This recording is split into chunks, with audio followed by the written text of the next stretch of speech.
It was on a dreary night of November that I beheld the accomplishment of my toils. With an anxiety that almost amounted to agony, I collected the instruments of life around me, that I might infuse a spark of being into the lifeless thing that lay at my feet. It breathed hard, and a convulsive motion agitated its limbs. How can I describe my emotions at this catastrophe? I had worked hard for nearly 2 years for the sole purpose of infusing life into an inanimate body. Welcome to Beyond the Horizon, the podcast for current and future leaders. For every episode, we explore a different field of knowledge, not only to collect facts, but to uncover the mental models behind every expert's understanding of the world. How do they make decisions? What counts as evidence? How do they reason through uncertainty? And what can leaders learn from the way they think? That extract you just heard comes from Frankenstein, which I found a fitting parallel to this week's podcast, Artificial Intelligence. Today, we're exploring the mental models behind AI and what it can teach us about leadership, decision-making, and navigating through complexity. My guest today is Dr. Ignacio Deza. Thank you very much for coming. Thank you for having me. First things that I want to do is, in this first episode, I really want to go through understanding what AI is, and then how it emerged, and the whole full backstory, so we can actually understand it, because at least I feel very lost, even though I did a ton of research. And also, why should leaders care? Okay. So let's start with a very basic question. What is AI? Well, AI is basically a statistical computer system which was trained to predict a conversation. So it's basically predicting the next word in any text. Some of those texts can be conversations. So when I say something and you answer, if I say, hello, how are you?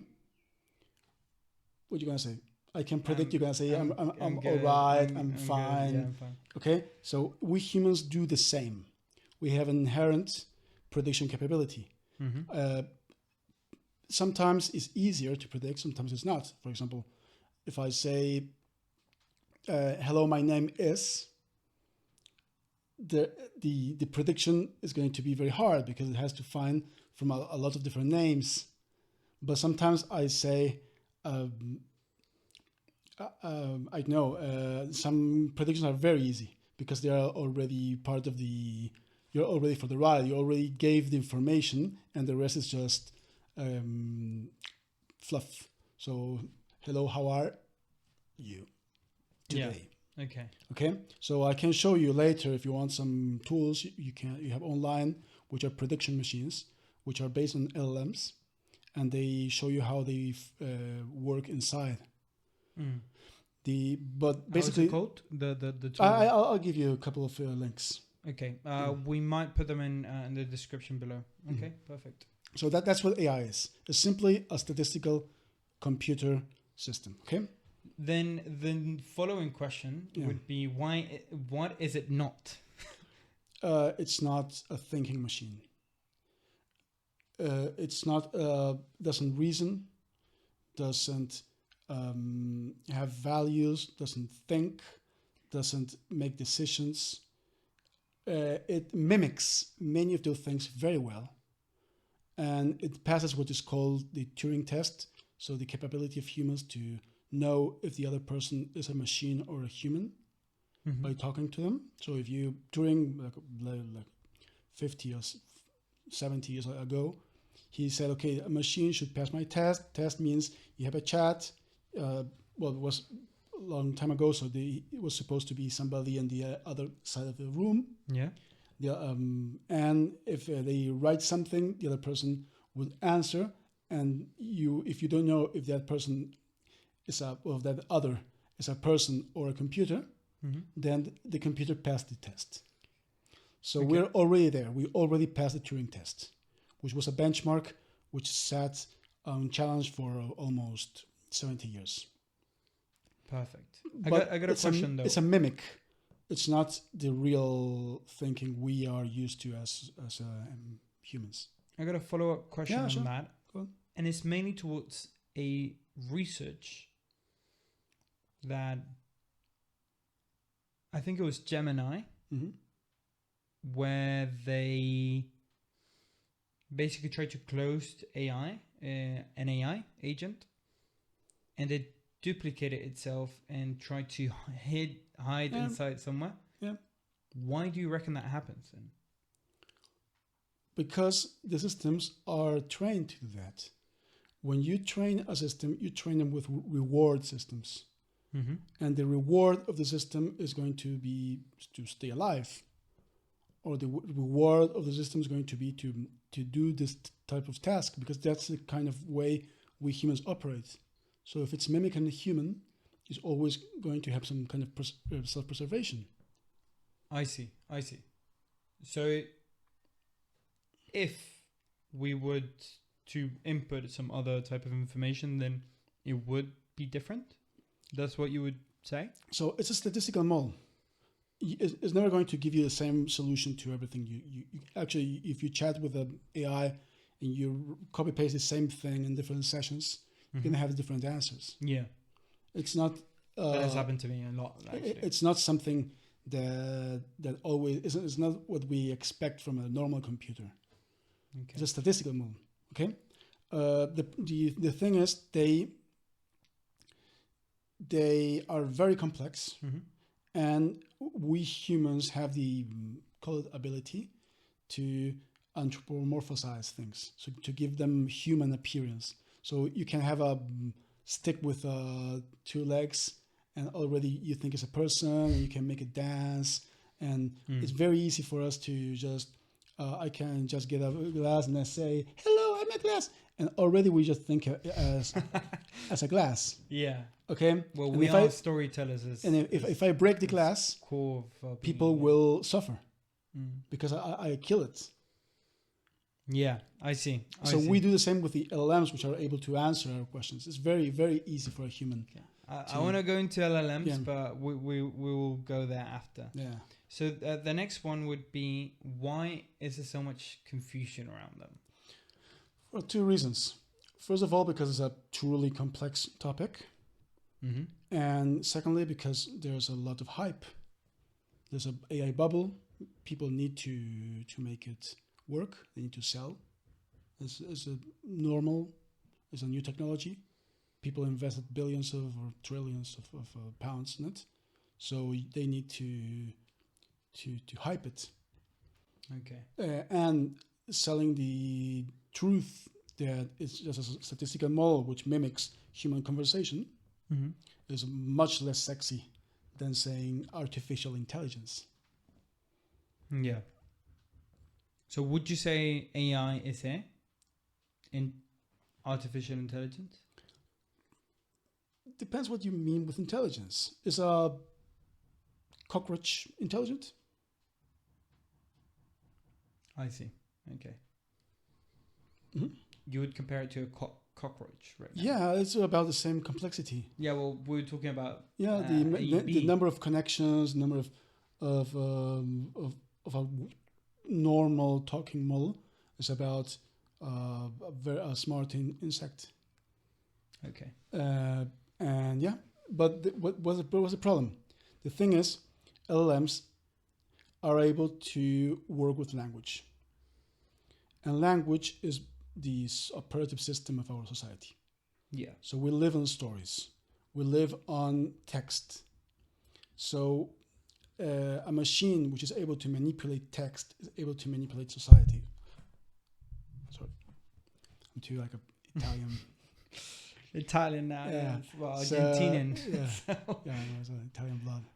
So basically, that's the thing. Okay. So basically what they're doing is copying the language and manipulating the language. That's why they are so intelligent. If you want, I can give you a very brief historical idea of how they came. That's actually what I was going to go after. Okay. I would love to see like what the history looks like. Let me go very, very fast. Okay, I'll start backwards. Mm-hmm. So we all remember November 2022. ChatGPT came out. Mm-hmm. People went crazy. Mm-hmm. Felt like Star Trek talking computers. A little bit. It was amazing. Everybody was, and then they very fast discovered they weren't as good as we thought they were. Mm-hmm. But still good. But they were like, They're pretty decent. they're pretty decent, and they're here to stay. Mm-hmm. Okay, and they're built in three things happening together. Okay. So for artificial intelligence to arrive, we needed three things. We needed all the technology, so data centers, computers, GPUs, things that were totally unrelatedly developed with, for example, GPUs were developed for gaming, data centers were developed for storage of data. Yeah, there were nothing to do with AI. 20, 30 years of a building infrastructure. The internet was developed for talking to each other. Yeah. Then data, which was also part of the internet, and the way that was for marketing actually. Yeah, that was probably for defense before that. Yeah. And it was like and the fact that data centers started to be much cheaper, because before a hard drive was incredibly expensive, and now then the price per gigabyte went down, so you could start saving data. So we had a huge amount of data available. We had the computer power to process that, and the only part that was missing was the architecture, mathematical architecture for creating these things. So actually put them together. And then you put the three things together, and you get the LLMs. Sorry, I don't get the infrastructure, yeah. data, and the mathematics, the model. The model, okay, yeah. Okay, so the model, believe it or not, was the first thing. Was started in about 1950s. Okay. With a model called the Perceptron. It's a very 1950s name. Perceptron sounds like a Transformers. Yeah. The like a Decepticon. Yeah. The Perceptron was basically a logistic regression, which is an algorithm been there for at least 200 years, which basically gives you the probability of a number. Okay. It's a very simple formula. It's been there forever.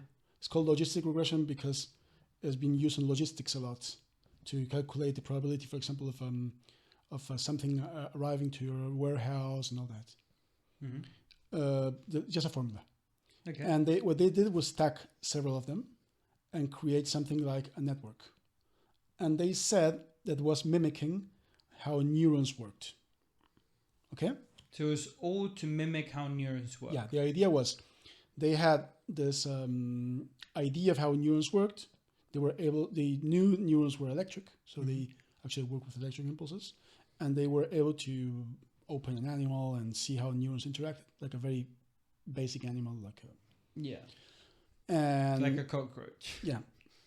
Well, cockroaches are very, very sophisticated. It's like maybe much, much lower, like a squid or something. Oh, okay. Like a amoeba or something. Yeah, no, amoebas have no neurons. Oh, my bad. Sorry, guys. But a squid or something like that, and then they were able to measure impulses, and they discovered that they basically behaved like that. So they did that in 1950 and say, okay, we cracked human intelligence. Everything is a neuron. Good luck with that one. And they did that. It didn't work. Was a fiasco. And AI basically was stillborn and didn't work. Decades passed until about 1990s, like 40 years later. Yeah. Nothing happened. and then started to develop algorithms, all this theoretical, about how AI would work. What is an algorithm actually? Algorithms is basically a series of instructions to how to do something. Perfect. They have to be very specific so a computer can do them. Okay, perfect. So you could do them blindfolded. It's like if I have to go to the fridge and bring some water, I have to give you every turn, every move, how many degrees you have to move your hand. Okay, so every time when we in the talk about AI, every time we hear algorithm is the same as a series of instructions, of clear instructions. Yeah, but then nowadays in marketing, they calling algorithm an AI algorithm, which is not an algorithm. Okay. When they say... What is that then? When they say the Facebook or YouTube algorithm, they don't mean that. They mean the YouTube's AI system, which is basically a reward system to reward you for doing some things they do. If you do the things like they want, they reward you with more viewerships or more recommendations. So I would argue a little bit, being in the space myself. I mean, works both ways. Yeah, I would say whatever the audience wants is just going to get rewarded. Therefore, it's basically the same to say YouTube algorithm than audience. More or less. Because they can make a lot of changes themselves. For example, their rules, and you need to comply, and you don't even know what the rules are. It's not an algorithm. Yeah. Okay. So basically, that's a problem. After that, you have. Well, so the perception was there. Nobody liked it. Didn't work. We got to the 90s. It developed all this kind of a mathematics background about how AI works.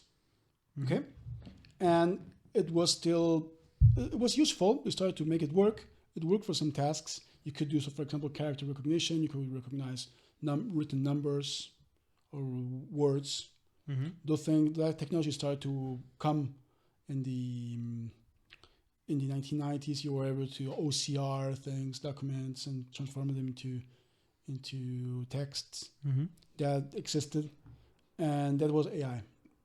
It was very basic, and it was basically there, but it was usually cheaper and better just to hire somebody to type it, because if the data was complex, the system couldn't cope. Perfect. Then the 21st century comes, 2000s, and the technology starts to advance very fast because we start to have synergies with the data. The data was was starting to go up. Data was more available, was cheaper, and there people were doing OCR of books. There was more data, many books, maybe articles, many things that were available in paper. Now we're starting to be Google available. Academics started to... papers will start to be online. Things move online. So the internet and people moving things online. When YouTube was still an app. Yeah. you could basically transform all of that into training data. Yeah. So people use that, and then people start to generate data all the time, because interacting on the internet makes you are generating data. You're chatting, you're commenting, you're speaking, you're clicking, you're doing things. So doing stuff, Yeah. So that data starts to be generated. Yeah, you start to interact with a platform, and therefore you get more. So the amount of data you had in the 1995 and the amount of data you had in 2005 was totally different. Okay. It's a totally different world. And then that's what happened. The amount of information was fed into the systems. Systems started to be able to handle it. Okay. And they became more useful.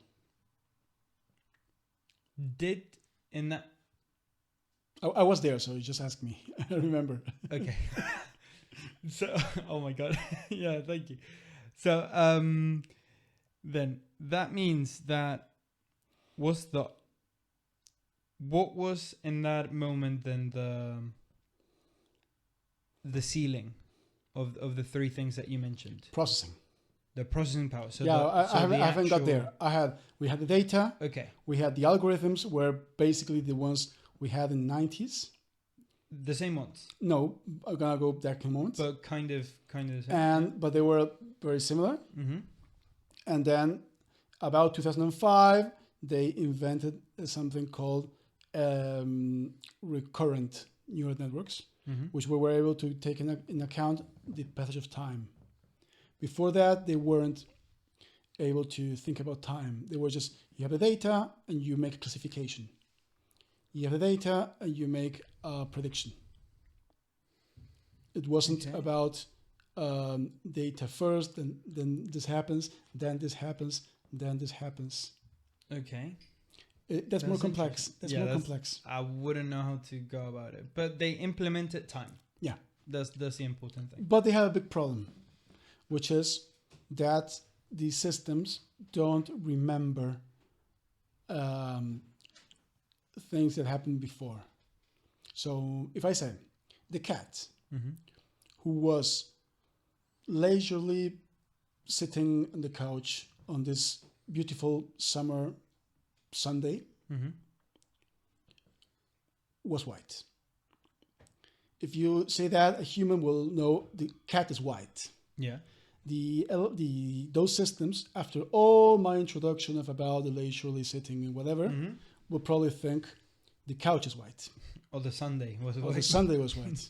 You see what I mean? Okay. So they lost Track of the so the context, Yeah. and it happens to everybody. Only we have a bigger context window. So if I tell you something, and then I ask you tomorrow, you won't know what I'm talking about. Yeah. If I answer you a message, just a what's up tomorrow saying, yes, thank you, you will know what part of our conversation I'm talking about. Oh, I actually do know. I actually do Okay. know. Yeah. But that will be the idea. Okay. Yeah. So this algorithmic part was solved in Mhm. 2017.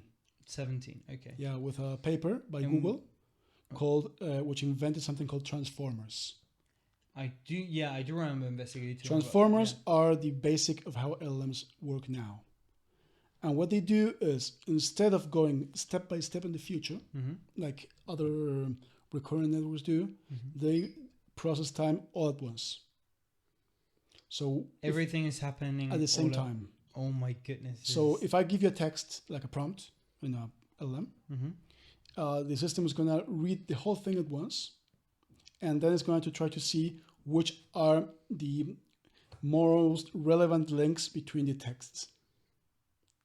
And This that's- is so crazy. And that's called attention mechanism, because it's basically paying attention to the links. Mm-hmm. And that solved the big problem of losing context with time. Perfect. And that's why this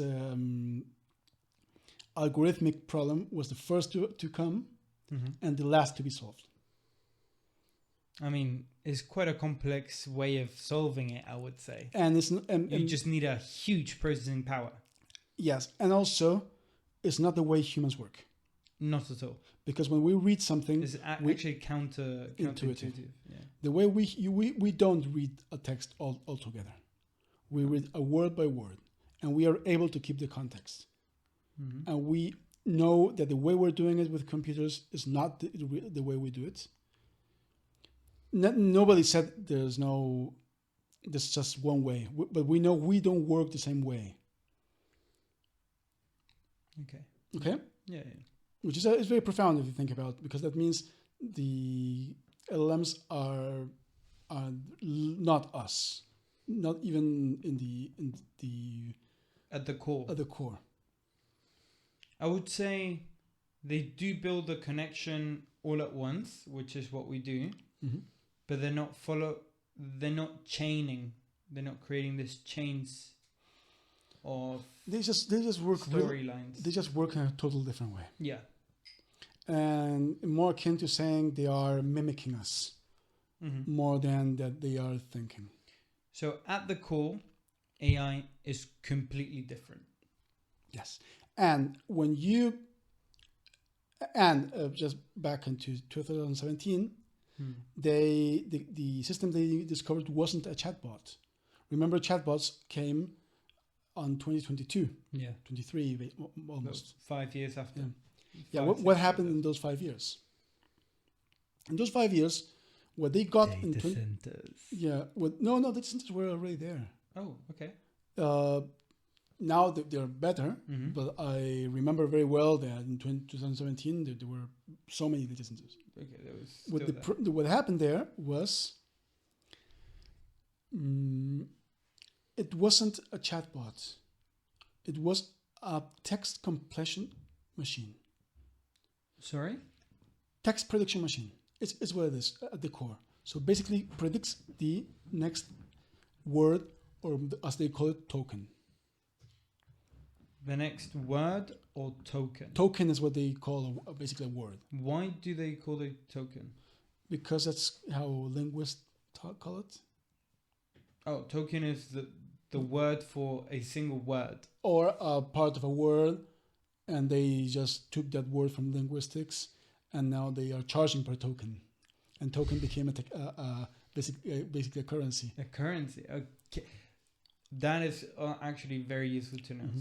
So, token is a word, basically. So basically, now they're charging per token when you use an LLM.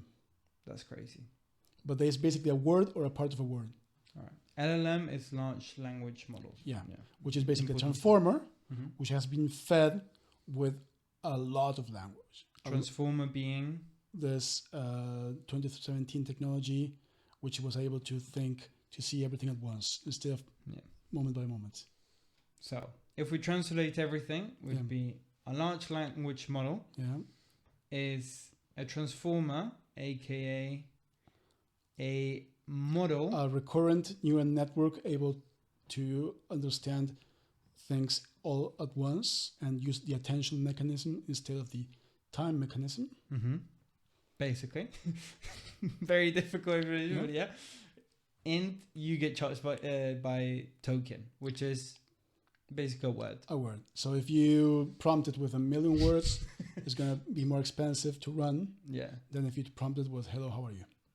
Perfect. Right now, as it stands, they're giving us all this for free, and most of the companies are losing money. Yeah. But they are trying to impose technology and so on. Yeah, now I saw that ChatGPT is doing ad revenue. It's going to, the free ride is going to end sooner or later. Yeah. Sadly. Unless they get some way to capitalize it. By selling data, maybe? That's probably what they're doing. They're already doing? Yeah, of course. Well, everything you tell them is for sale. Okay. It's the same with everything you write. Yeah, well, it's the same, but I think a lot of young people in particular talk a lot about their emotional state. Well, now it's public information. LGBT. So, well, yeah. So, okay, we basically got to 2023. 2017. And then then they had to. Now we have to go from 2017 to 2022. And what's the? What happened there is you went from a prediction machine. Mm-hmm. So I say I want eggs, milk, and it's gonna say butter or bread. You see? I'm a terrible predictor. I wouldn't be a good AI. No, you are. I am. Okay. Yeah, humans are excellent at prediction. Okay. And if you just get one of those systems which are available online, you can download one and use it for prediction of text. For example, the one you have in your phone when you're writing and it predicts the next word. Yeah. If you have one of those, they are not able to chat with you. Perfect. So those 5 years were that. How to get from A to B. And how did they solve it? Two things. First, they did a reward system, but basically forces them to give the answer somebody expects. Mm-hmm. remember, it's trained with all the information in humanity. So everything we know, not all of the information. Famously, they didn't ask for permission. So many of the information they used was copyrighted and things. Yeah. So we can expect this information to stop being in future training data, because they're going to take it out probably because of copyright. Oh, that's going to be a good lawsuit. Yeah, there are many of them. I know. So, but we can expect LLMs in the future to be less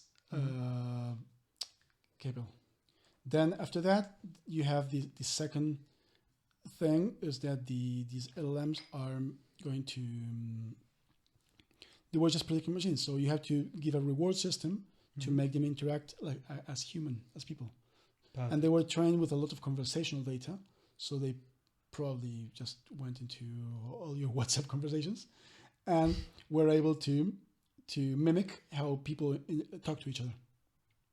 So how did they solve it again? So what was the key thing? They trained it with a lot of conversations. So just data. Yeah, and then they were able, so it can complete conversations.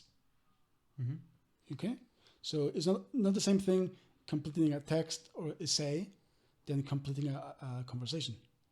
No. So it needs to have examples of conversations.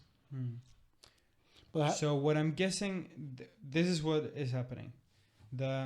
Looking at all the text that you wrote all at once, plus making those connections of those words. What's more important? With what's more important and so on. Finding the context. And then goes to the memory. And then search it all at once. With those goes to the memory, finds the most relevant information about the text you wrote, and then answer on a way a human would. Okay. So answering as if it was a conversation, instead of answering just completing. Because if I say, if I say, for example, I want to go to Paris. Modern ChatGPT will say, "Oh, okay, give some information about Paris." Yeah. If I get the basic 2017, and I say I want to go to Paris, it's gonna answer, "I want to go to London. I want to go to Berlin. I want to go to," because related things. It's gonna just complete. Not a. And then it has a training reward system. No, training reward. And thing. It's a totally different training called a reward system, where the system is trained, and if it doesn't give the correct answer, it's punished on some tokens, and if it gives the correct answer, it's rewarded. Okay. So that's part of a training. And that's what we were talking before. I'm very interested in how do they actually reward and so on. We're moving forward with the conversation, but this time we are going to understand how an AI researcher thinks, how they operate, how they actually see information and digest it, I'll call it, and digest their information. Basically, what we're going to talk about is about their mental models. So, let's jump straight into it. Yeah. Predictions.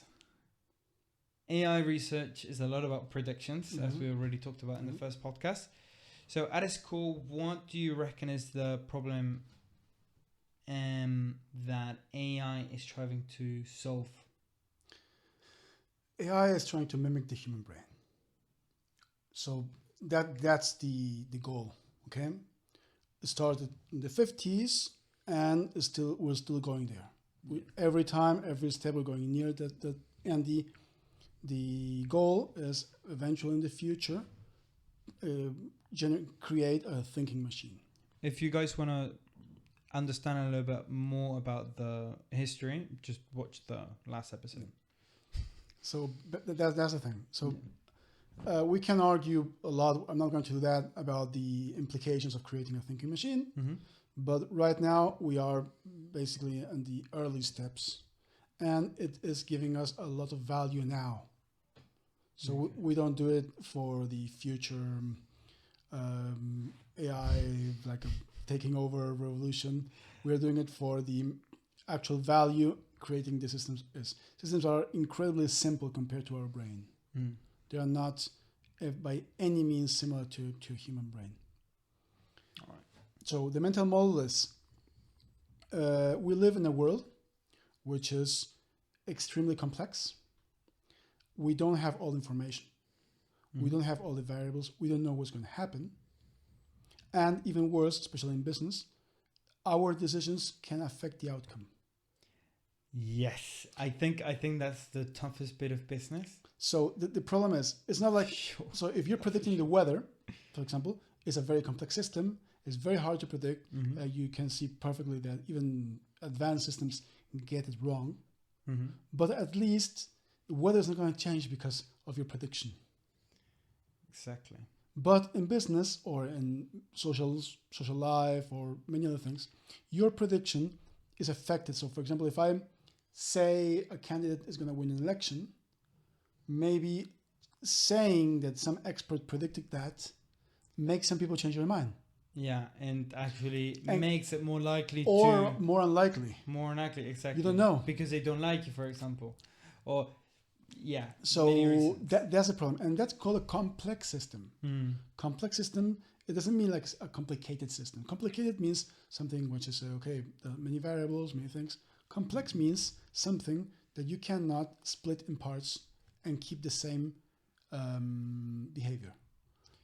I think the best system to understand that is the stock market. As soon as you buy a stock, it goes up. Yeah. As soon as you sell it, it goes down. Exactly. Yeah. So your action, whether it's good or bad, or positive or negative, will have a response. It will have a response. So if you want to predict that, even your predictions, if they are public, will have a response. Everything you do will have a response. Yeah. So it's such a complex system that we're trying to predict that requires another complex system. You cannot predict a complex system using simple rules. No. It's impossible. It's like predicting. But what you can do is to get to know the system well enough and then say what is capable to do. Yeah. Okay. And that's the way many econometrics and many things actually do. They know what the system is able to do. So it's not able to do anything. It has some rules. Yeah. Some inertia and things. I do remember a class where my economics professor talked about the market and why people haven't cracked a code for this. And it's because what you're saying, that you do need a complex system to understand the complex system. And that's at the very beginning. Once you have those two, you still are going to have probabilities. Complexity is going to go up. Yeah. So if you study the stock market from the 50s, 1950s, you're going to see it was much simpler than the behavior of the stock market. Well, now. There were less actors. Also, actors were slower because you needed to be there in the floor of the place to buy and sell, or the ticker. Or the ticker. It was slower and it was less complex. The moment you add more technology and you add algorithmics and you add AI and you add things, the system is always going to be more and more complex, and usually out of reach.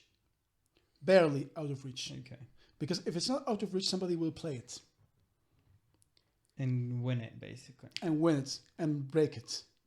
Because that's exactly what they found. Because there is one thing that did crack. I don't remember the company, but it's one of the richest men in the world. And they had this thing where they had to place a bet at a certain level. They couldn't pass that level because if not, they broke their algorithm, their own algorithm. It's not the algorithm, it's trust. So you invest on the stock market because you believe is not rigged, or if it's rigged, it's not too much rigged. Okay? Yeah. If you know it's completely manipulated and you just have no chance of winning and they're just throwing away your money, then you wouldn't use it. Yeah. So that happens, for example, a casino. If they are very like a mafia kind of run casino, which are obviously Then people nobody's just going stop to go. working. People Yeah. just stop going there. Yeah. Then the next thing that I actually want to talk about Mhm. is, because you manage large amount of data, and is one of the three Mhm. things that we talked about that create this AI framework. Mm-hmm. How do AI researchers then view data? Or how do you think about it? Well, data is the most similar to natural resource you have right now. So You see it as a natural resource. yeah, Okay. it's like a oil or like a That's crazy. yeah. Okay. I mean, all computer systems work on data. I've never thought about it that way. It's great, but yeah. Now I Okay. understand your reasoning. Yeah. So that's why people steal it. That's why it's so valuable. That's why people give you things for free for your consent or your data. Yeah, it's For- literally like a barrel of oil. And without data and without private data, sadly, and there's the white hat and the black hat. You know what white hat and black hat is? Good Like and bad hackers, cop. yeah, good. No, like white hat hackers are the ones who actually work for the companies and help them, Oh yeah. and yeah, black yeah. hats are actually the criminals. Okay. So you use it as a so the good guys and the bad guys. Okay. So there's a lot of black hat data companies who basically steal personal data and use it, and then even normal companies who need, for example, to make ChatGPT or those companies to work and to talk like humans Mm-hmm. had to use human conversations. So they just steal it. They had to get them somewhere. I don't know how they did it. Nobody knows how. Twitter to. is probably free, but people don't talk on Twitter. People usually use things like chat, like WhatsApp or that kind of Mhm. instance. I don't know how much data they used. I have no idea. I have no claim, so I'm not. Don't sue me, please. But the data has to come from somewhere, And and that these somewhere, companies. then somewhere, maybe it's old RIC channels back in the day where people use RIC for chatting, or maybe is paying people to give them their data. I know most. I know at least ChatGPT was developed with help of Nigerian. Yep.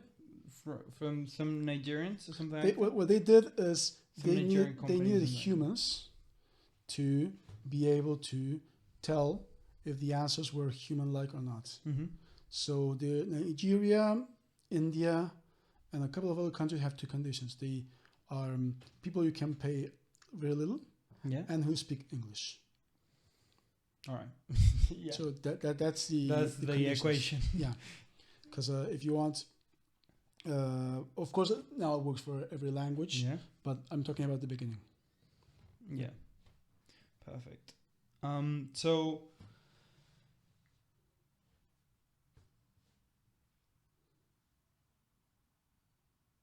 then what separates good and bad data?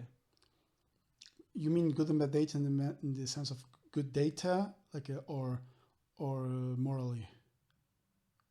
No, as in good data. Okay. Not morally. We're not making the Okay, yeah, essentially. moral claim right now. So data is data. Okay, if data is contradictory, data has been, for example, imagine I have a sensor and I'm checking the temperature in the room, Mm-hmm. but the sensor is at the sun, Mm-hmm. so it gets overheated. It's not representing the temperature of the room. No. It's gonna say here we are, and 10 degrees more than I actually have. Yeah. If I'm recording that, and 1 year later I say, oh, that was a very hot day, that's bad data. But it wasn't. Okay.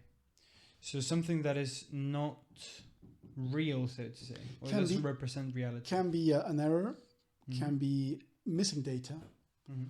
can be misrepresentation, can be data that has been manipulated and broken. Like, for example, your manipulating some text, and then you break Twitter, basically. No, you break your, for example, some languages have accents, and then those accents get transformed into some strange characters. Yeah. Okay. Or many something things like can happen. that. Yeah, something in that thought. Many things can happen. It's like taking Chilean Spanish or Argentinian Spanish text to create a model in Spanish. Yeah, eventually we'll need to do it, but that wouldn't be bad data.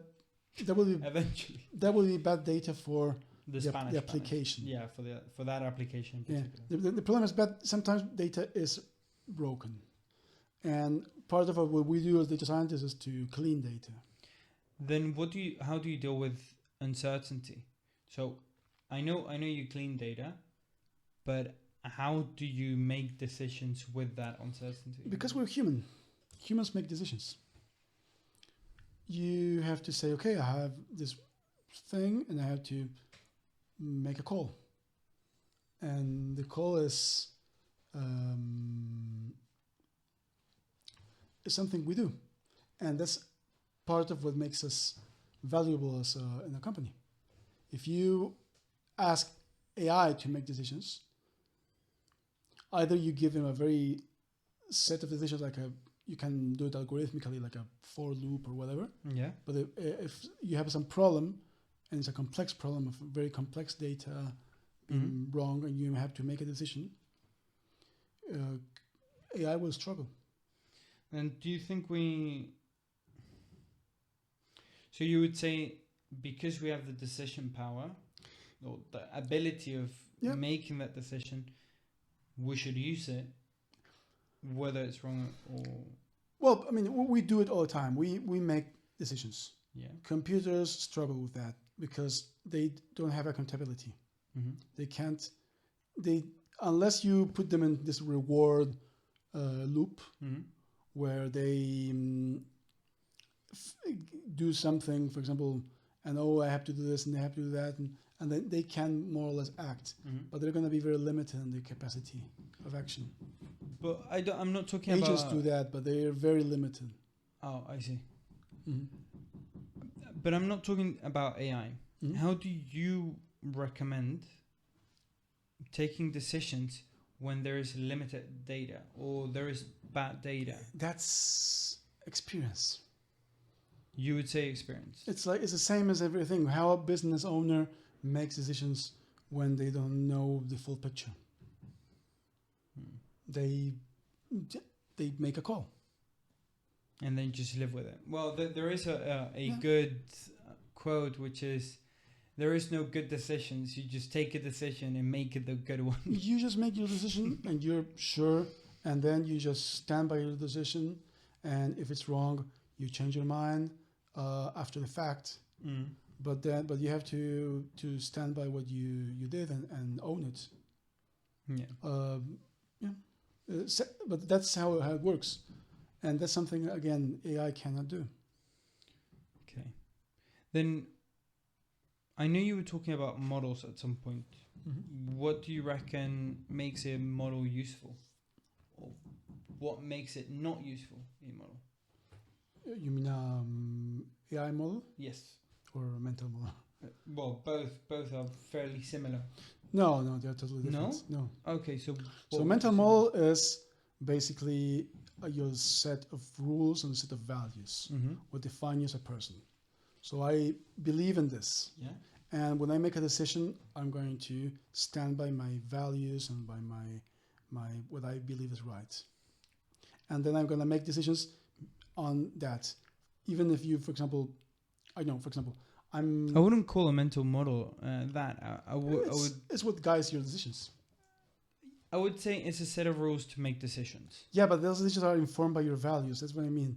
So not necessarily. So let me give you an example. You see, imagine you have a business and you obviously want to make money. But there's a line you wouldn't break. You wouldn't go to child pornography, even if it's really, really profitable. Okay. Because you have your values. Oh my goodness. I think we will have to bleep that out. Okay. Okay. Yeah. Yeah. You see what I mean? Yeah. Or you wouldn't murder for money. Yes. because and that's important, because if you don't teach that to a computer explicitly, then it will know better. It won't know. Yeah. So But I would say that's a set of values. That is not a mental model. I would argue that the mental model is just a set of rules to make a decision. Yeah, but how you make your rules? But how you make your rules Because is of your values. Yeah, because of the values. But the mental model is the continue, like Yeah, so the next step. It's the same. But yeah, of course, yeah. So then, what would it make? What would a good mental model, or what would a good model? Sorry, Yeah. what would a good model? How do you say a model is good? When it works. Just when it works. Yeah. You wouldn't argue that the process is important? Depends on the example. So, for example, if you're talking about data, you're talking about analyzing data or that things, it will works. If you're talking about having your own business, you may use prioritize some things. You maybe want to grow or to make more money or to charge more or to do whatever, and your decisions are going to be informed by what you want. And then that if it works, then you're doing well. Keep doing that. If it doesn't work, I mean, yeah. I see. So I see. I would say I would argue a little bit different, but I understand your point though.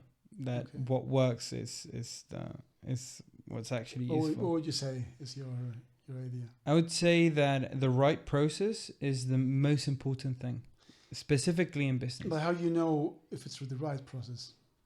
You know it because it provides the most amount of value. Because it works.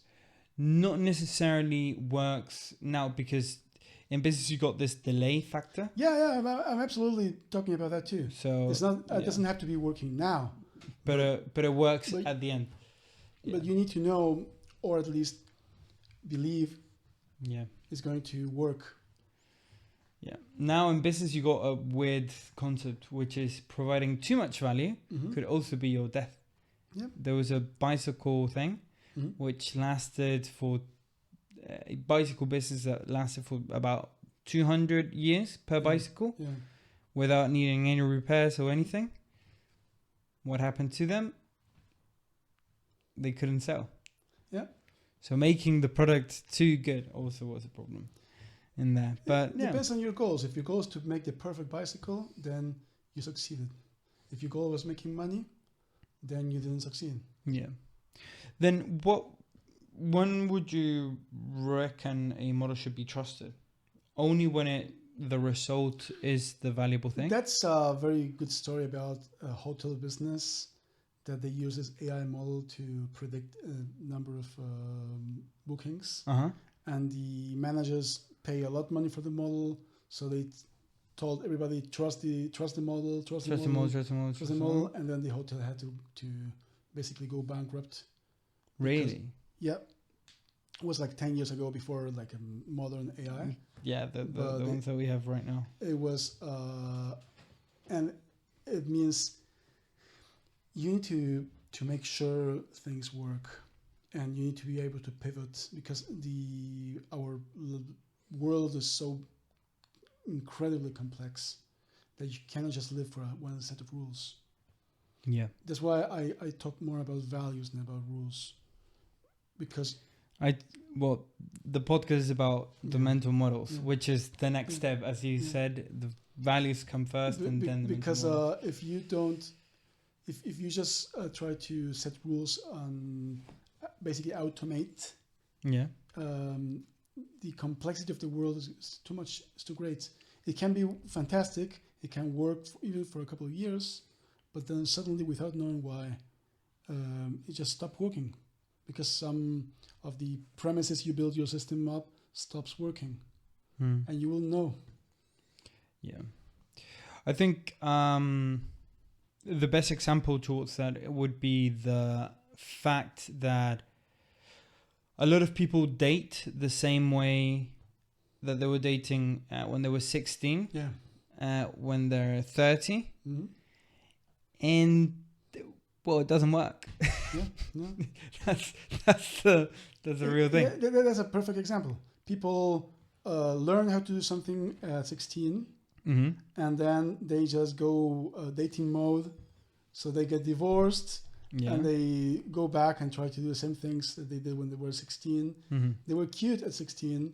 They're not cute at 30. They're probably they're probably not that cute at 60 or whatever. Yeah. But so this is why changing the model or the way you approach or your set of rules to your approach is really, really important. So going a little bit away from models then, how do you reckon so how do machines learn? I understand that it's by data, and I understand you said it was by tokenization, and they read all at once, and then they find the language or the idea of the text statistically, and they go to the memory, and then they go to the memory and so on. I still don't understand, how do they get rewarded though? That's the second step. So the first step is what you describe is the word prediction machine. Yes. Yeah. After that, they go to the second step, which is you get an LLM, which basically teaches the other LLM. And so there's a 2 LLM process talking to each other. Yeah. And they get rewarded. So for example, they have a conversation.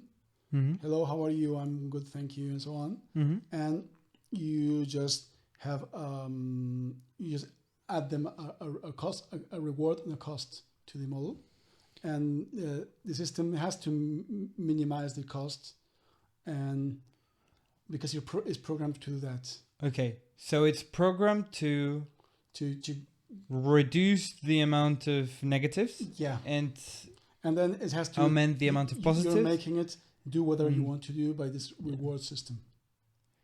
Okay. So it's basically constraining it. I see. Let me give you an example, okay? The thing is, it's very similar to how humans work. It's very similar to how very similar. Especially dopamine and stuff like that. It's more similar to the way you train animals than the way you train people. I mean, you should talk to animal trainers, in my opinion. Yeah, animal trainers. Either, I mean, old school, the ones who have hit the animals. Animals don't want pain. Yeah. But even modern animal trainers who work through love and empathy and just making the dog trust them, they're also doing a reward system. Well, there is a very good book called Pimp. It's from a guy that was a pimp for all his life, got arrested at the end. But he used the extremes. Yeah. So he used to beat the prostitutes up, and then automatically reward them and entice them and so on.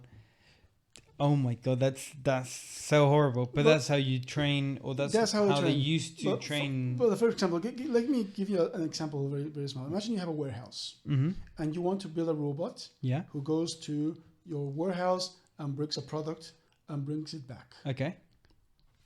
If you just train how to go, how to move forward, backwards, and you just train it like that, and then you go and fetch this, the robot has no incentive to go and come back quickly. That's a good point. So what you do is every second you spend in the warehouse, you lose a point. Okay.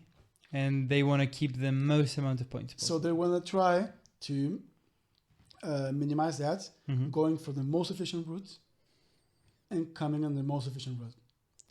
That is so interesting. It's called reinforcement learning. Oh, I love and that. And it's together with machine learning, and it's one of the types of AI. So these systems go through LLM word prediction, and then they go to a reinforcement learning phase, and then they go into a third phase with actual humans, Nigerians, who were able to basically fine-tune the system. Then how do you say humans learn different then? Humans, our brains evolve at the same time we grow. Okay? So we are not the same person when you were born than now. They are born with all the knowledge. They are trained with the knowledge, and then they are constrained with the reinforcement learning part.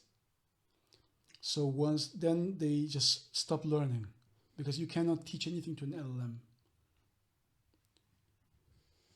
When you interact with a Gemini, ChatGPT, or whatever, usually your prompts are saved. Yeah. Then some experts on AI people are going to get your prompts. If they are good, they're going to use them for training later as examples of conversations. But they're not going to. It's not learning from you in real time like we are. Okay, so the gap of learning is different. Training happens first, then production or inference works later. Okay, so they have separated those two processes. So exactly, that's why you can never teach it. So you can tell them, don't call me like this, and it won't. But then next conversation is gonna do it again.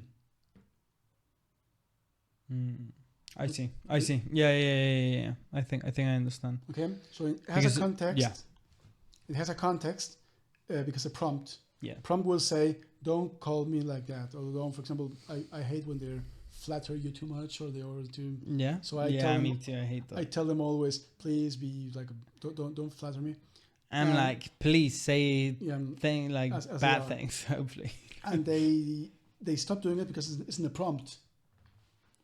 Not because I change the behavior. I can't unless I am the owner of the model. I see. So, okay. So that is one thing. And they're not learning. Yeah, they're not learning. They're just being reinforced, which is weird. No, then they're not. They just all the data is being saved. Yeah. And then at a separate time when they update the version or whatever, they can put all the data back. Perfect. Some of the data they want. So it's not the same as talking to a person. No, that for sure. So one, they can't learn at the same pace. Any other differences? Yeah, on how how we learn. So yeah, because the way we learn, we're babies. We learn how to do things from the beginning. We learn everything from scratch. We learn to see. We learn to hear. We learn to understand sounds, to understand colors, shapes, textures. Then we go to like infants. You learn to speak. You learn what it means. You learn voices. You need to understand, to recognize words. You see, our brain is developing.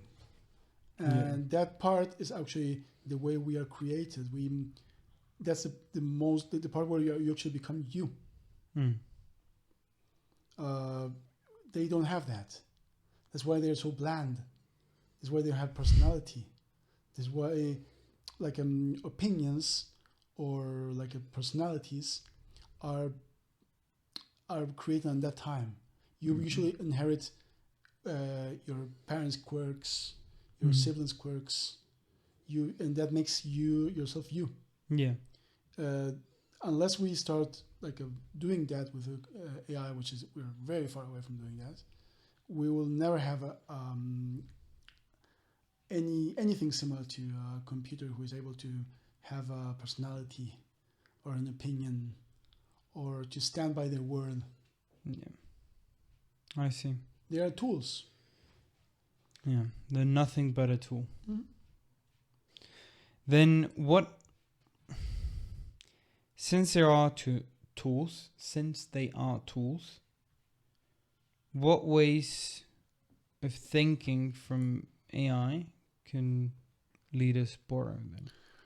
We have to use them. So it's a new technology, change the world. We're going to be still talking about it in 50 years. 50 years from now. maybe in 50 years they're going to be far better. I think it's going to be incremental. It's not going to be like another breakthrough every year or something. I think the main gain we got from the AI was the fact to be able to process text semantically instead of syntactically, and to make use of all the data we had, and to be able to understand the meaning of that from a computer. Yeah. That's the main value we can get from them. Yeah. Now we are still going to get better and better and better, but slower. It's like the difference between the first train and the trains we have now. Yeah, trains we have now are good, safer, better, whatever you want, faster, but they are not incredibly better than the first trains. Yeah, no. The first train... They're not incomparably better. Yeah, exactly. But the first train was incomparably better than a horse. Yeah. I see. Okay. I like that. I like that description. So we better use them, and we better use them and get used to them. They're going to start to be more and more and more part of our life. It's going to be part of our normal life. It's not going to change. The world's going to change. Radically. But we're going to still have societies. We're going to still have jobs. Yeah, we're still have a life. Yeah. Only it's just more technology. Like, yes, if you were a horse vet, you probably lost your job when automobiles came to be, because before there were millions of horses everywhere, and now they're not. Yes, some jobs will disappear, but doesn't mean that all jobs will disappear. Yeah. So we have this tendency of exaggerating the good and the bad, thinking things like they won't. I see. So one last question for this chapter. What do you reckon is the thing that we could take from decision making in AI? Yeah. Limitations of AI. So there are tools, and you need to understand what they are able to do and what they are not able to do. So you need to have this caveat in mind when you use them for decision making. So if you want to, for example, go analyze the competence, read about the other people on your business, use AI to get from the internet all the sorts of information about the other companies who work in your field and understand where they're going. AI is going to help you a lot to understand the different... By the way, for you guys, other podcasts, I'm doing that on you. So if you do... Just AI, stating that. AI is going to be a fantastic tool for that. Yeah. Fantastic. But everybody's going to be using it. Yeah. So the complexity is going to is going to go up. Everybody's going to have the tool. Not using it means it's like going by horse when everybody has a modern car. I mean, you can do it for leisure. You can love it. But it's going to be standardized. But exactly. But you can't use it for the same job because now everybody has the new technology. Yeah. So it's going to make your life easier, but then the amount of complexity is going to go up. So on your extra time, you'll have to do more things. Yeah. It's like what happened with the ride home or the ride whatever. When you had to ride productivity goes up. Yeah. But when productivity goes up, price goes down. Yeah. And that's the issue. That's what people don't see. For example, for example, now you can buy this glass for 5p probably in China or something. Whoa! Don't dismiss my glasses. By the way, 95p. Because they are mass produced. But if you have to ask somebody to make the glass by hand, it's going to cost you a lot of money. Yeah. Because the increase of productivity made them cheaper. So this is going to be the same. Many tasks, many things we used to do and charge a lot of money for it, now are going to be cheaper because everybody can do them. Or a lot of people can do them. Yeah.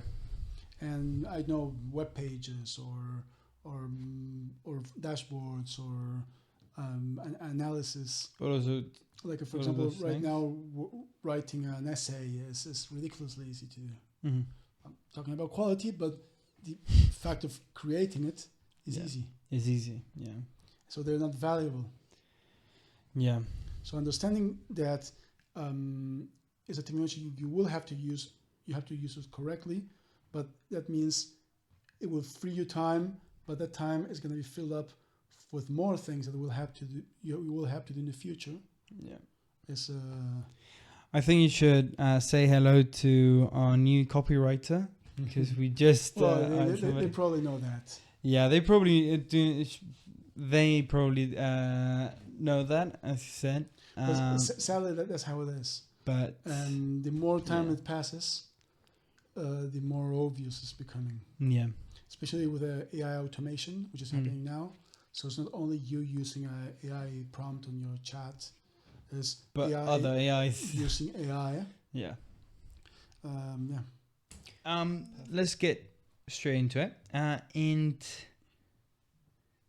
let's explore images and videos. Mainly because I really like to know how they work. Yeah, how they work and what is going to be the next few steps towards a little bit of a better videography, I would say. So first, let me very briefly explain you how they work. Yeah. Okay. So the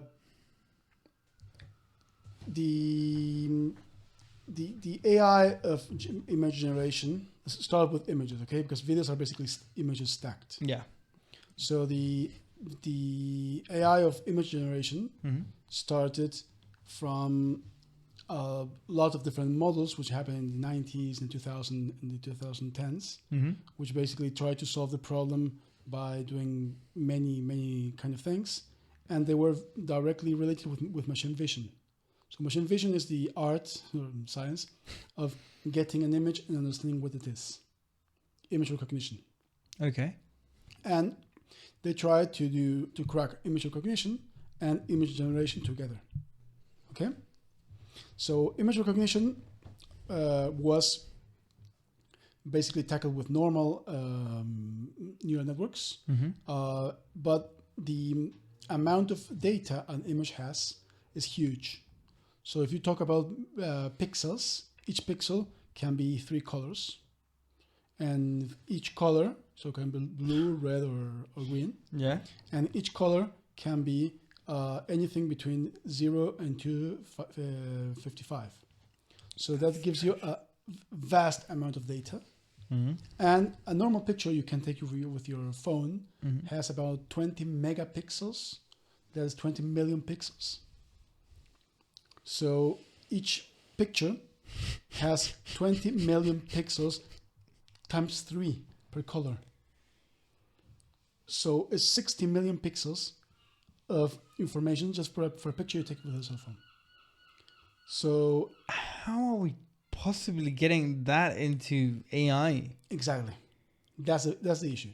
So we were back in the 90s. Yeah. 1998, like Windows 98 was all the fury, and it was computer will still look like shoeboxes, and we were there, and what happened was they discovered a way to basically reduce the size of these huge images into something AI could manage.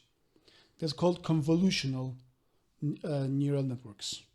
Okay. Basically, what it does is a mathematical operation called convolution, which tries to extract information, especially edges, and the same babies recognize edges and shapes. Yeah. Try to recognize that and gradually make the image smaller, but it makes more of them.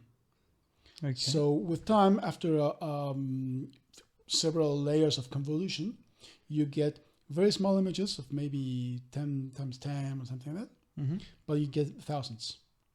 But you can... And then if you stack them together? No, you just analyze one by one, and you train your AI with those parts of the images. I see. And then it recognizes things. You know what I saw? I saw something a little bit different while doing my research. I think it was in your PDF. Is it the same thing? It's exactly what I'm talking about.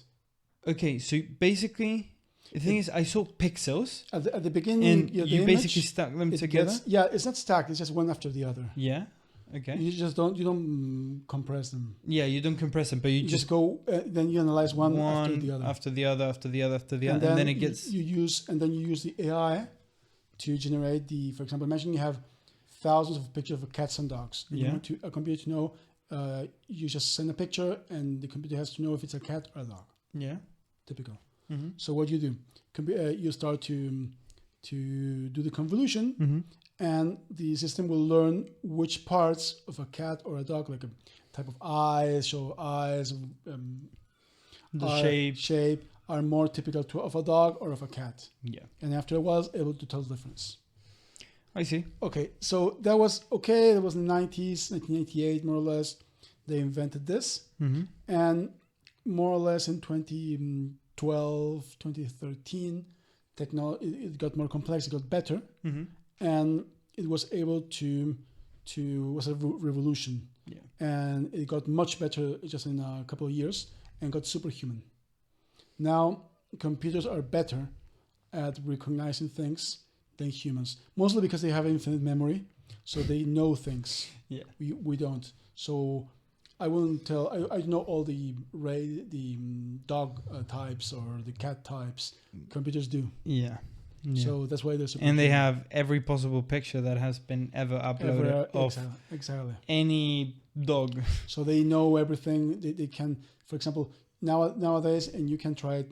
You can go to any part of the world. You just take a picture of your phone. You just show it to Gemini, ChatGPT, whatever you use, and it's going to tell you where you are. Any part of the world. I mean, of course, if you take your picture of your shoe now, but like a building or I will try it out with a street, which we won't say because we're recording. Remember that. But you go, for example, to a city center, and you just take a picture of the city center. It's going to tell you where you are. That's crazy. Yeah, that I find crazy. Try it. But it's cool. And it's doing convolutions. Yeah, I see. Okay. So that was 2012, 2013, 2018. Yeah. And the system got much better, but there were several technologies trying to do the opposite, which is creating images. Yeah. And they didn't work. I don't want to go there because it's a long story, but I'm going to go into what worked. Okay. What it worked was a system called diffusion, which basically they get an image, they add a bit of white noise. Okay. And then what is white noise in this case? It's like the static on a television. Perfect. And then there's just a tiny bit, and then they train the image with the noise. Yeah. So the computer learns how to go from the normal picture to the picture with a noise. Then they do it again. So the picture with a tiny bit of noise to a picture with a little bit more of noise, and they train again. And they do it all the way until the picture is full noise. Looks like a totally scrambled. Yeah.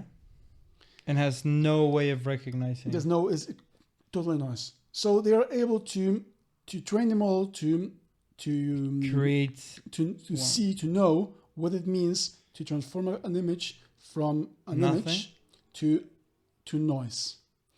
But when the network was trained with thousands of millions of different pictures, all step by step transforming into noise in several different ways, you can go into noise so many times that you have almost infinite training data. Yeah. So you have a huge amount of pictures, all of them trained with added noise, all the way until they're pure noise. You get to a point where you can start from noise and get to any of your pictures. That's so interesting. And that's what they did. The problem is that they didn't have any control over it, because you could start from noise and you could train, and it was going to appear a cat, a dog, a building. You didn't know because there was no prompting. Yeah. So they had to invent the prompting, which is actually harder than the stable diffusion. Okay. And the prompting is basically an LLM which has Recurring reward reward system. system. Yes, I love that. Okay. So they were able to train it to basically do what the system says. Yeah, okay. That's why every time you prompt like a Cat. Chat dog. GPT, image generation, Gemini generation, or stable diffusion, or they give you a different image Yeah, they do. because they start from different noise. Oh my god. Mm-hmm. That is so cool though. Mm-hmm. That it's so cool that oh my goodness. That's interesting. That's very interesting. So that's how they do it. And then, well, videos is just a compilation of the pictures. It's more complicated because videos also they use the previous one to prompt the second one. And then AI doesn't know. They have to do that all at once. It's because AI doesn't know time. Yeah, but they have to. That is so crazy. But they use the previous to inform the second, and they use to inform the second. So like, okay. So they only use 2 images basically at a time. No, but the problem is that's why usually they lose context. So it's hard to make long images in AI. That's why you cannot make a movie. Yeah. AI generated movie. Yeah, you do still need. You need a lot of work because and it still doesn't understand physics. So, for example, the noodle thing. Things appear and disappear.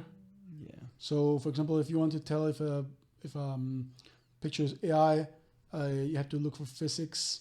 For example, hair doesn't have strands. Yeah. Well, mine doesn't, but yours have strands. AI hair is like appears and disappears. Yeah. And things like that. So fingers were fixed.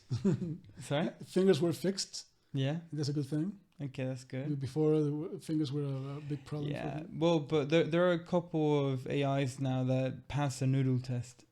Yeah. Yeah. By the way, the noodle test, if you could maybe. No, it's just a test that it wasn't able to do it because they didn't have enough training data. So, it's just that it's like clocks. Okay. Most clocks are. What was the test about? Just generate that noodles. Yeah. You're talking about the eating noodles. Yeah, but that's basically lack of training data. The algorithm has been the same all along. Oh, okay. It's not because they improved the algorithm. It's because they didn't have the data for that. Oh, okay. So they invented a test that they knew they could pass. Was famous, so they just trained for that. Oh my god, that's so bad. Oh. That's what they do. The thing is, I love marketing, so I can't hate them for it. But I also now I'm understanding that this is all like a lot of crap. It's a lot of marketing, but it's a lot of marketing, and that's it. Yeah. They even can create stuff up because they have information about all the data, and then they solve their own made problem. It's I don't know. It gets weird. Technology is progressing. Yeah, I know it is. Yeah, but it's not by the metrics you think it is. So then, how quickly is AI improving? It's not quick. You won't see the same kind of quantum leap you saw in 2022. Why not? Because there's nothing ripe for it. All of the changes we're seeing right now are going to be incremental. So we're going to have a better LLM, a better image generation, a better video generation. But what about what we were talking just before just before we started the podcast, which is sorry? Yeah. What? Which is, so you did talk about the 3 main factors that basically build AI. The hardware, the data. Mathematics, and the data. Mm-hmm.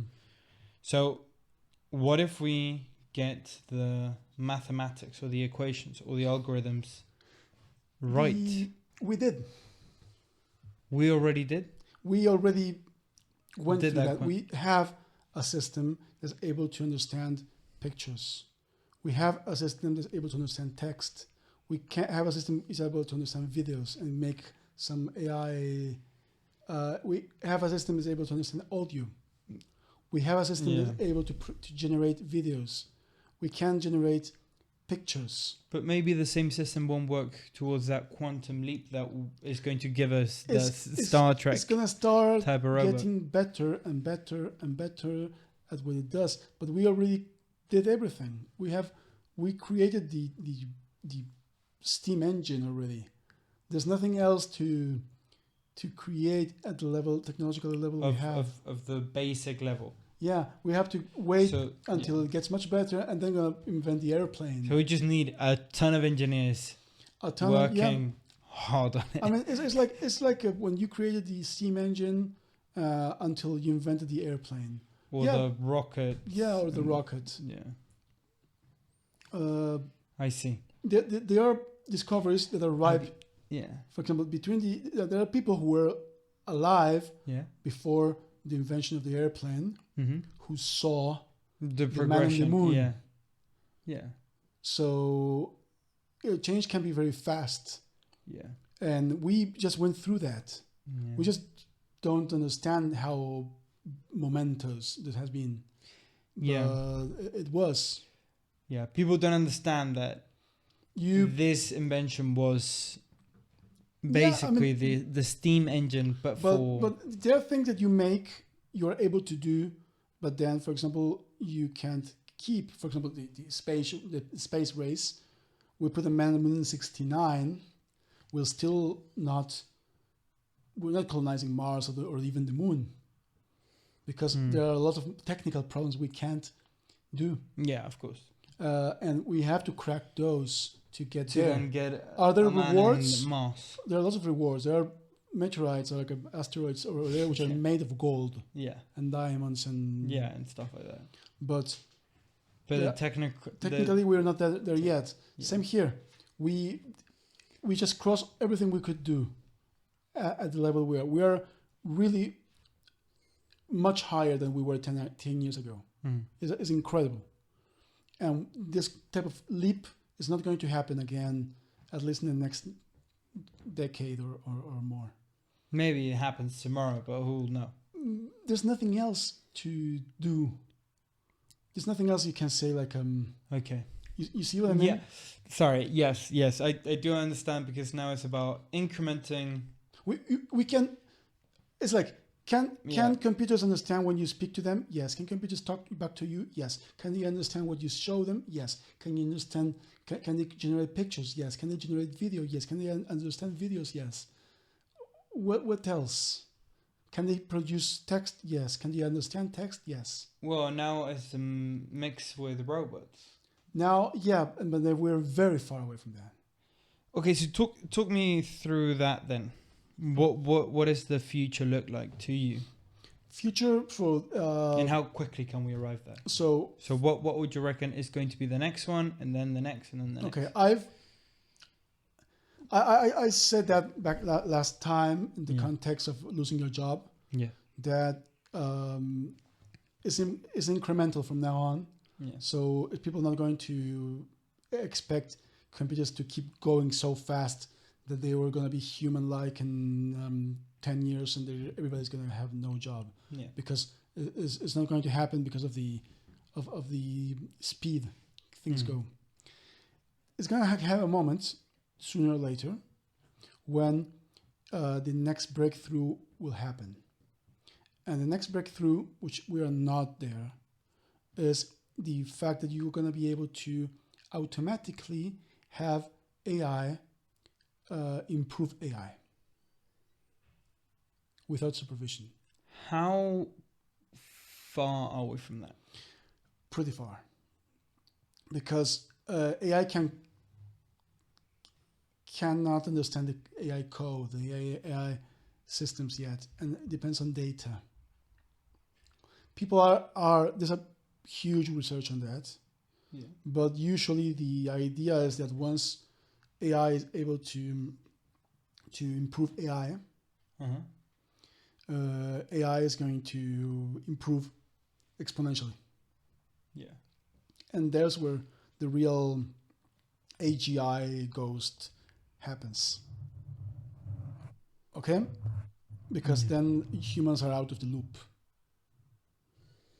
I see. And that's basically As long as they still need data from us. not only data, but the training and everything. Yeah, reinforcement, etc., etc., etc. But nowadays, if you have cloud code and you make them try to fix AI models and things like that, no, it is not. It's not working. They are trying, and you're gonna find a lot of scientists hyping up their research because they need funding. Yeah. But they. I love that. I love that you say that as a researcher. So, do you do that? Everybody does that. But honestly, do you do that with yours? Honestly, it's not something you. Yeah, okay. You do. It's not. We're not there yet. Okay. And and it's not going to happen. Something people are going to know about it. Okay. So let me rephrase that then. It's basically but it's going to be something similar to the nuclear bomb. So that kind of a huge thing. Countries or companies are going to race to get it. Yeah.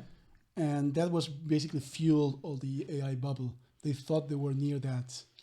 And now they realize they're not, but they need to keep going. To sell it to sell it to people, basically. That's why they changed the ruling for when IPOs can happen. Oh my god, that is going to be such a big crash, and I just know it. Yeah, but okay, but basically the thing is, I don't know how to prepare for that beyond holding cash. Yeah, more than precious metals and in your backyard. Holding cash, precious metals. Yeah, like prep and save food and stuff like that, man. You know, the thing is, because it's the biggest IPO of all times, and it will be worth basically thing is, it's not that IPO. The problem is that ChatGPT is also in that. A lot of the money raised for companies like Google because of Gemini is because, again, the AI agent and so on and so forth. So basically, don't do it. Don't invest in that. The big IPOs don't pay after a. Well, you know that if you invest in the IPO, you think you're getting but if you know it's hype. Yeah. Then eventually, maybe not in one day, but maybe in 1 year, the companies will end up going down to their original value. Well, companies always tend to go to their minimal value. Yep. And if they keep surviving, so the best test for a company is always time.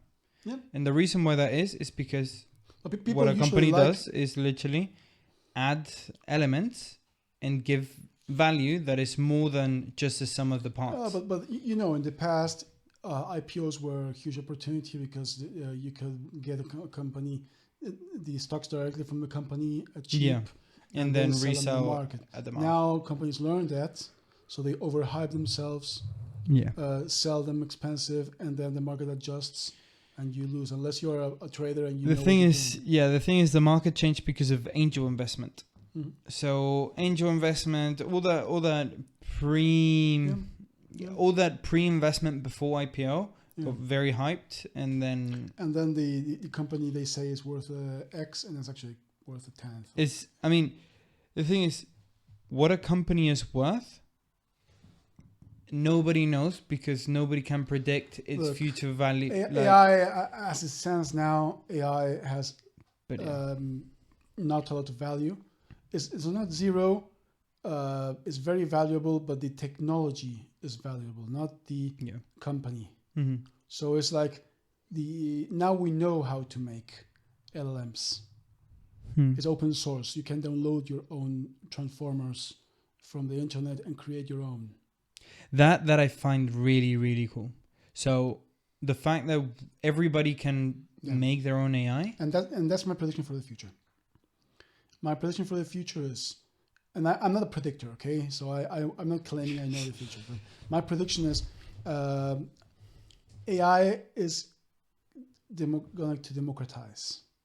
So the cost of building your own AI is going down very fast.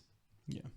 So before it was something only Google or like OpenAI could afford. Yeah.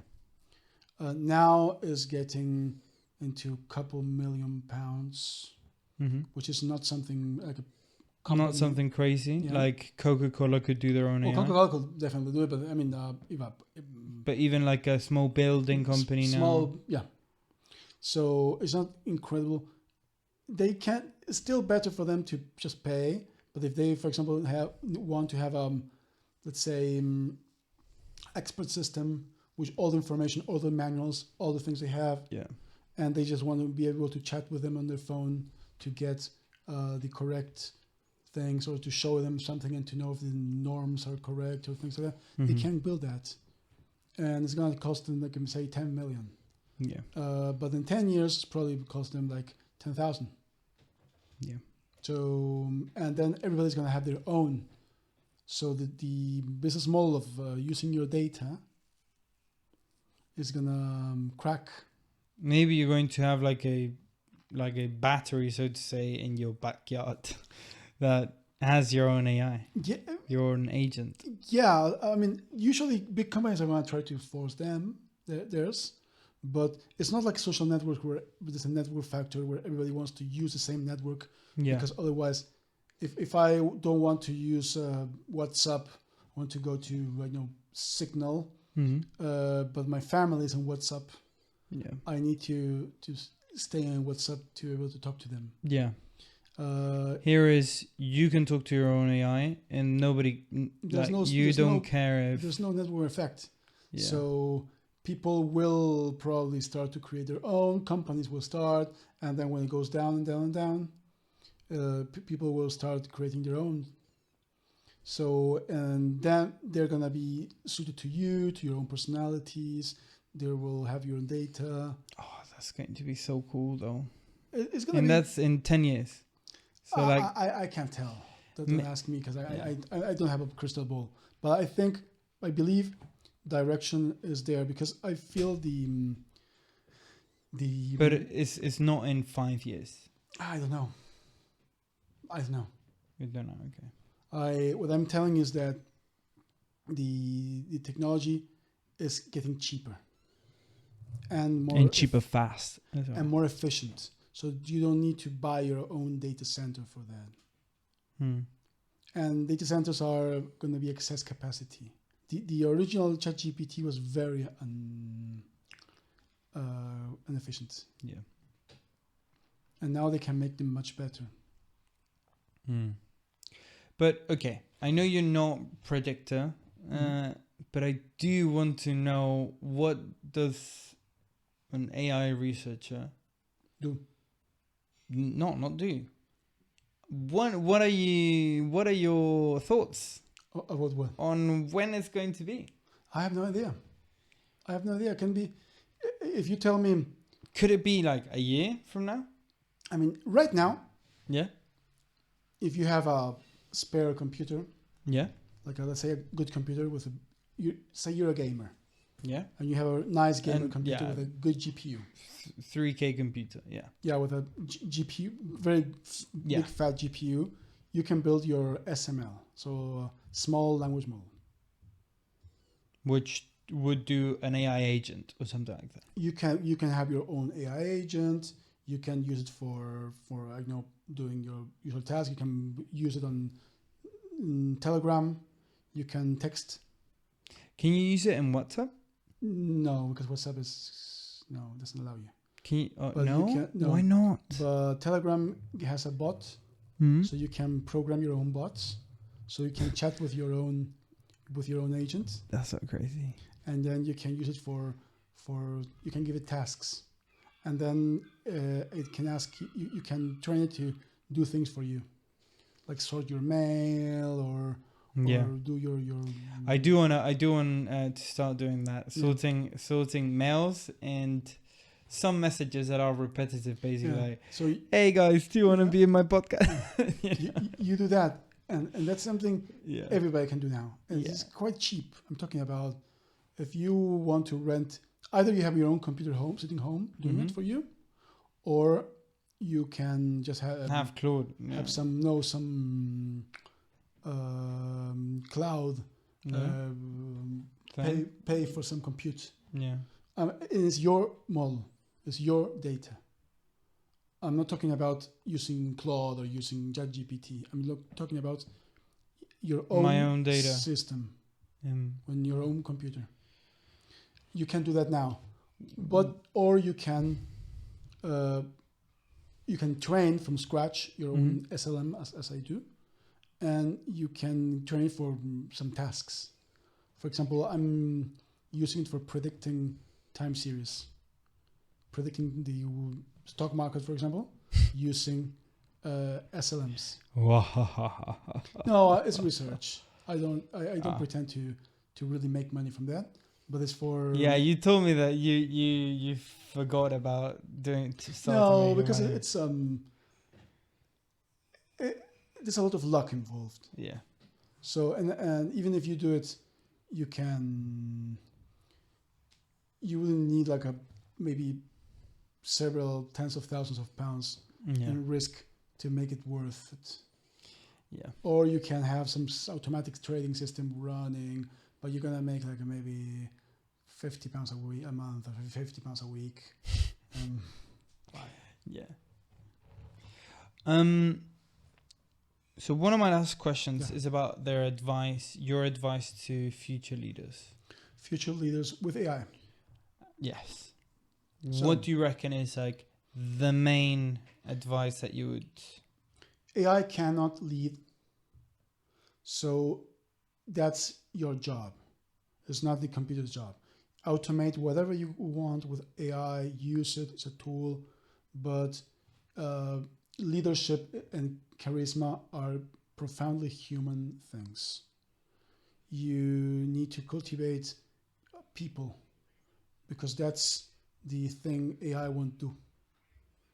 You can outsource reading, texting, writing, whatever you want, but the human touch, just texting somebody, being there At the right moment. at the right moment, that leading, understanding your employees or like customers' problems, that is something AI will never give you. If you can try to make your own very lean funnels for clients, but they're gonna feel fake because they are.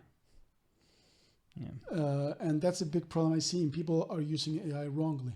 Yeah. They are trying to automate the human part, and instead of automating the computer part.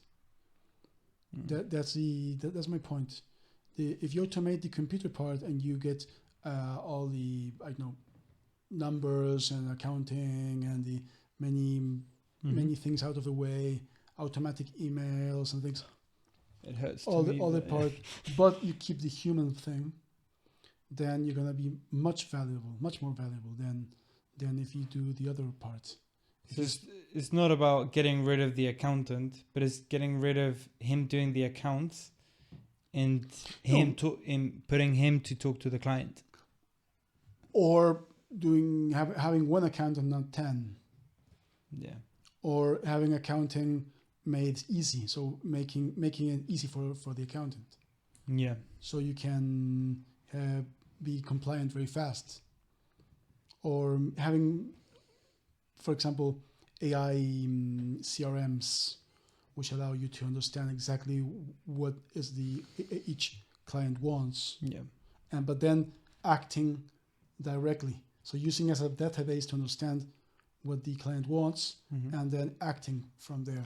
Yeah, humanly. I gotta say, CRMs are customer relationship management systems. So I just gotta say that because I worked in sales and I know, I understand it, but like it's not. No, it's not. Yeah. Yeah, I don't know if other people know it. Yeah. So basically, that's the thing.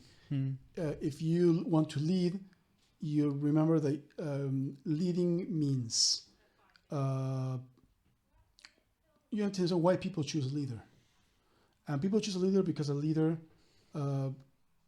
can make a decision, and also being part of a community, which is the community under the leader. Under the leader, yeah. And that is something profoundly human. Under the vision, I would say, of the leader. And the It's like a and world. and the values and whatever, and of the company and the morals and whatever. You're part of a team. You're part of a pack. Yeah. And we are pack animals. We are And- mammals. Yeah. And as pack animals, we are being part of a group makes you feel less anxious, makes you feel better. That's why people follow people. Mm. Leaders need to cultivate that, because people, if you're following somebody who's worth following, that makes sense for people, and that's not going to change. It's not going to change with AI. It's not going to change with anything. It's what we are. Yeah. And if you want some like a nice goalpost to that's it. That's great. Mm-hmm. Really love that. Ignacio? Yeah. Or Dr. Dessa? Yeah, that's okay. Nacho? Ignacio? Thank you very much for being in the thank you for podcast. having me. Thank you so much. I think we've all learned quite a lot. Well, Yeah. It is an incredibly difficult theme, that for sure.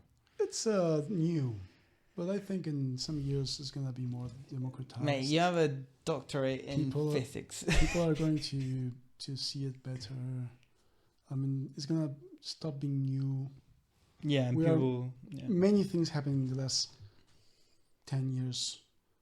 And most of these revolutions were silent. So we crossed thresholds, and I knew it because I saw the papers. Yeah. I was there. I saw the paper in 2017, which created Transformers.